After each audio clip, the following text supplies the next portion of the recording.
आप अपने floor plan के साथ, आपकी घर की लोकेशन के साथ एक बार आप खुद चेक कर लीजिए, जो मैं बोलूँ अगर वो आपके घर में ना हो रहा हो, तो मैं वास्तुशास्त्र छोड़ दूँगा। जाने कितने ऐसे लोग हैं जो फ्लैट्स में रहते हैं और किराए पे रहते हैं।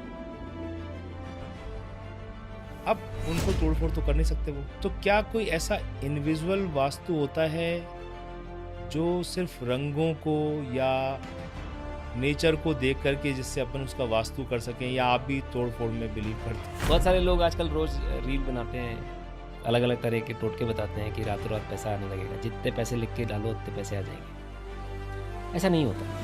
एक सही वास्तु विशेषज्ञ कैसे ढूँढे? अगर वो व्यक्ति नक्शा लेके काम कर रहा है, तो आप अपनी प्रॉब्लम मत बताइए, उसको बोलिए वो आपके घर की प्रॉब्लम बताना शुरू करेगा, नक्शे को देख। अगर वास्तु है, तो क्या इस मोबाइल के अंदर जो हमारी ऐप्स हैं, अगर सही दिशा में, सही तरीके से अगर इसके अंदर ऐप्स को लगा दिया जाए, तो क्या जीवन को वो प्रभावित कर सकता है? क्या डिजिटल वास्तु नाम की कोई चीज़ होती है? देखिए, आप किसी भी पेड़ की बात करें, अगर उसमें फल नहीं लग रहे हैं, उसमें प्रॉब्लम अगर आ रही है, तो आप पत्तियों को कितना भी चमका लें, जब तक जड़ को नहीं चल ट्रीट करेंगे, उसकी ट्रीटमेंट ठीक नहीं होगी, तो वो पेड़ फलित नहीं होगा। तो क्या कोई ऐसा वास्तु है जो एग्रेसिव रूप से लोगों के फाइनेंस को बढ़ा दे? लगता है आप भी कुछ बहुत सारी टोटके वाली रील देख के आए हैं। आज के समय में अगर आप देखो, तो सोशल मीडिया भरा पड़ा है भिन्न-भिन्न प्रकार के सॉल्यूशंस के साथ में। कोई ये तोड़ दो बता रहा है, तो कोई कह रहा है दही खिला दो, कोई कह रहा है तेल और दही को साथ रख दो। पता नहीं मतलब क्या-क्या है सॉल्यूशन, ये कितने कारगर हैं या ये सिर्फ़ अपना उल्लू सीधा करने वाले काम सर, हैं? ये सब वो लोग हैं, जिनको अपनी रील बना के यूट्यूब और इंस्टाग्राम से पैसे कमाने हैं। उनको कस्टमर की, उस व्यक्ति की प्रॉब्लम से कोई लेना-देना नहीं है। पिरामिड एक ऐसी चीज़ है, उसका काम क्या है, उसका ऑब्जेक्टिव क्या है? वो एक एम्पलीफायर है।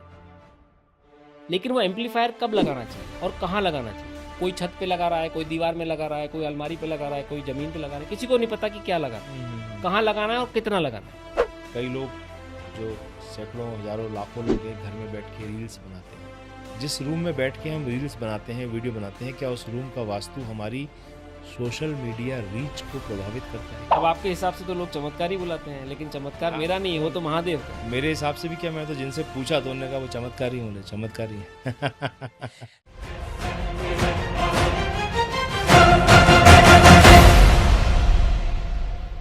दोस्तों नमस्कार, मैं हूं डॉक्टर शैलेंद्र सिंह और आपका बहुत-बहुत स्वागत है हमारे premium podcast the Mat Tales में। द मैट टेल्स, जहां हम बातें करते हैं ऐसे लोगों से जिन्होंने अपने कार्यों से लोगों के जीवन में और समाज में एक परिवर्तन लाया हुआ होता है। द मैट टेल्स में मैट का फुल फॉर्म ही है मेक अ डिफरेंस। आज हम एक ऐसे विषय पे बात करने वाले हैं जो हर व्यक्ति के जीवन से जुड़ा हुआ है। दोस्तों, आज के आधुनिक दौर में हम स्मार्ट होम, आधुनिक इंटीरियर, लग्जरी लाइफस्टाइल की बहुत सारी बातें करते हैं। आपने देखा होगा भवन निर्माण के समय यहाँ का वास्तु ऐसा होना चाहिए, वहाँ का कोण ऐसा होना चाहिए। बहुत सारी इस तरह की बातें करते हैं। अक्सर आपने देखा होगा कि कई बार हम ऐसे घरों में जाते हैं जहाँ हमें अपार शांति महसूस होती है, लेकिन कई बार बड़े-बड़े बंगलों में कदम रखते ही हमारा मन बेचैन हो उठता है। इसके पीछे का विज्ञान क्या है? क्या कोई विज्ञान है या कुछ और है? क्या रहस्य है? इन सभी बातों से पर्दा उठाने के लिए आज हमारे बीच में एक ऐसी शख्सियत मौजूद हैं जिन्हें लोग चमत्कारी कहते हैं। चमत्कारी क्यों?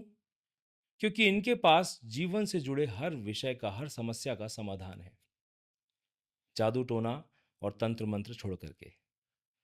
तो एक ऐसे चमत्कारी व्यक्ति हैं, एक ऐसे वास्तु विशेषज्ञ हैं जिन्होंने अपना पूरा जीवन लगभग 2 दशक से अधिक ऊर्जा के विज्ञान में लगा दिया है, उसको समझने में, उसके समाधानों में लगा दिया है।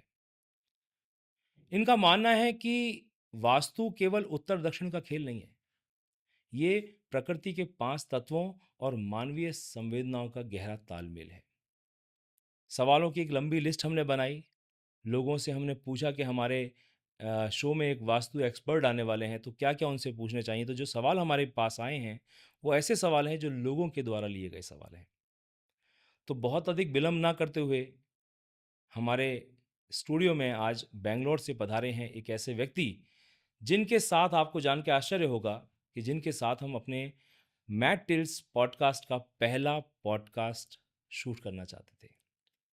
पहला पॉडकास्ट अगस्त 2025 में जब हमने शुरुआत की थी, तब सबसे पहले हमने सर को कांटेक्ट किया था, सर की टीम से कांटेक्ट किया था, लेकिन समय की व्यस्तता ऐसी रही कि अगस्त के बाद से लेकर के बीतते-बीतते फरवरी आधा हो गया है और अब जाकर के समय मिला है।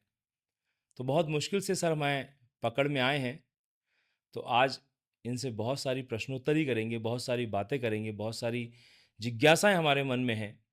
तो आज बहुत अधिक विलंब ना करते हुए हमारे बीच में हम स्वागत करते हैं हमारे premium podcast the Mad Tales में बैंगलोर से विशेष रूप से पधारे श्री आशीष अग्रवाल जी का। सर आपका बहुत-बहुत स्वागत है हमारे धन्यवाद। पॉडकास्ट में द मैड टेल्स में। Thank you very much for calling sir. Thank you. तो सर वास्तु के विषय में आपसे बात करनी है। वास्तु एक ऐसा विषय है जो लोगों के जीवन से जुड़ा हुआ है। जी। आज के समय में ऐसा कहा जाता है कि लगभग-लगभग हर विषय का, हर समस्या का समाधान आप वास्तु से निकाल सकते हैं। मैंने ऐसा सुना है, हालाँकि आपसे अब चर्चा करेंगे। लेकिन मैं उन सब चर्चाओं पे जाऊँ उससे पहले मैं आपसे ये जानना चाहता हूँ कि वास्तु क्या वाक़ई में कोई विज्ञान है? या ये कोई वैदिक श क्या इसका कोई जैसे वास्तु का शास्त्र अपन बोलते हैं वास्तु शास्त्र है। तो क्या वाक़ई में इसका कोई शास्त्र है? या ये कोई चाइना वग़ैरह से क्योंकि हमने फेंग शुई बहुत सुना है। तो क्या ये कोई चाइना वग़ैरह से आया हुआ कोई विज्ञान है? क्या है वास्तुशास्त्र? और क्या ये लोगों के जीवन को प्रभावित करता है? क्या इम्पैक्ट डालता है?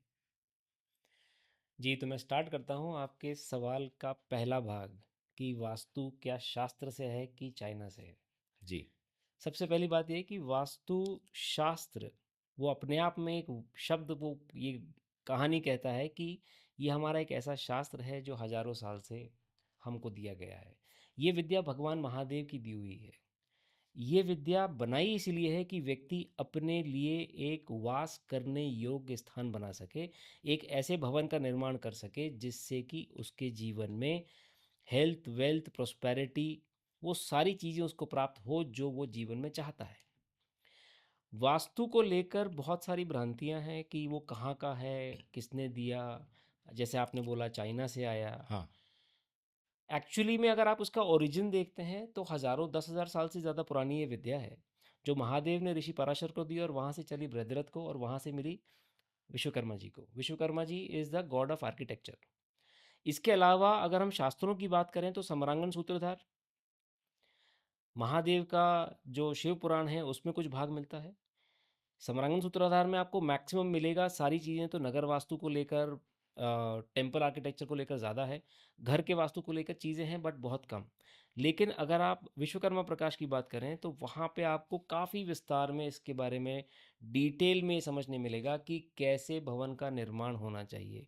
यहाँ तक कि भूमि के चयन से लेके नींव की खुदाई से लेके और भवन के अंदर क्या होना चाहिए और कैसे होना चाहिए। मैं अक्सर लोगों से मिलता हूँ तो लोग बोलते हैं कि अच्छा कितनी दिशाएं हैं। मैं जब पूछता हूँ तो कोई बोलता है 8, कोई बोलता है 10, लेकिन वास्तु के हिसाब से होती हैं 16। 16।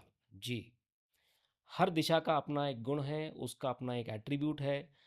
उस भवन में 16 दिशाओं में उस जगह पे होने वाला कार्य, एक्टिविटी या कोई सामान या कलर, उसका अपना एक तत्व है। उन दोनों के सम्मिश्रण से जो आपके सबकॉन्शियस माइंड में जो पैटर्न्स क्रिएट होते हैं वो आपके जीवन को चलाते हैं। ओके, आज की डेट में अगर आप लॉजिकली इसको एज अ साइंटिफिक वे में समझना चाहते हैं तो वास्तु सिर्फ सामान रखना, घर को बनाना